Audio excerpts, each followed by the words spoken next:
सगळ्यात महत्वाचं आता परीक्षेचा काळ आहे आणि ग्रामीण भागात माझा शेतकऱ्याचं पोरग शिकतं कुठेतरी जिल्हा परिषदेच्या शाळेत, महानगरपालिकेच्या शाळेत आणि नेमकं परीक्षेच्या कालखंडामध्ये 6 ते 10 लोडशेडिंग केली.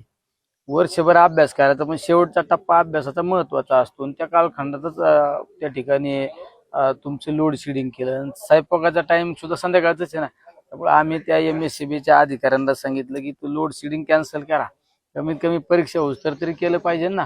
आता सांगितलं आमच्या पद्धतीने, त्यांनी पण सांगितलं की आजच संध्याकाळी वेगवेगळ्या पद्धतीने आपण ते कसं सिस्टीम मध्ये बसवता येईल आणि सुरळीत करता येईल त्याचा आपण निश्चित प्रयत्न करू. सकारात्मक त्या ठिकाणी त्यांनी आम्हाला त्या ठिकाणी त्यांची भूमिका मांडली.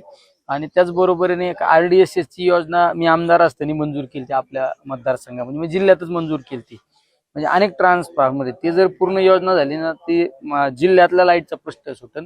त्याचं 35% काम झाले आतापर्यंत.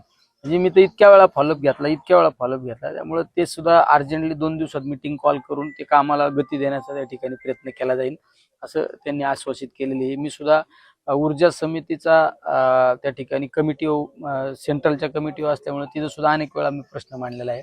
पण सगळ्यात महत्वाचा आत्ताचा आमचा जो प्रश्न होता तो म्हणजे 6 ते 10 जी लोड शेडिंग आहे, पोरांच्या परीक्षेचा अभ्यासाचा टाइम, आमच्या माता भगिनींचा स्वयंपाकाचा टाइम, तो टायमिंग थांबला पाहिजे, तो टायमिंग चेंज झाला पाहिजे, ही आमची मागणी होती. सांगितलं आम्ही आता सांगितलं एका काही अधिकाऱ्यांनी बोलता बोलता सांगितलं की आम्हाला अमुक अमुक माणसाचा फोन पाहिजे, हे पाहिजे ते पाहिजे.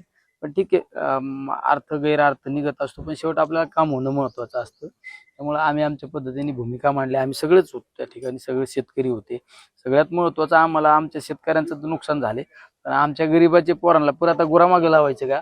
तुम्ही ते परीक्षेच्या काळात तरी चांगल्या दाबाने लाईट सोडा, पोर आमच्या अभ्यास करते आणि शिकते आणि अधिकारी होते आणि ही आमची भूमिका मांडली.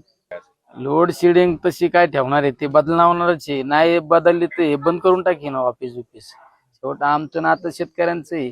याला गोरगरिबांचे पोरं शिकले पाहिजे, चांगले अधिकारी झाले पाहिजे, चांगले उद्योजक झाले पाहिजे, ही आमची भूमिका आहे.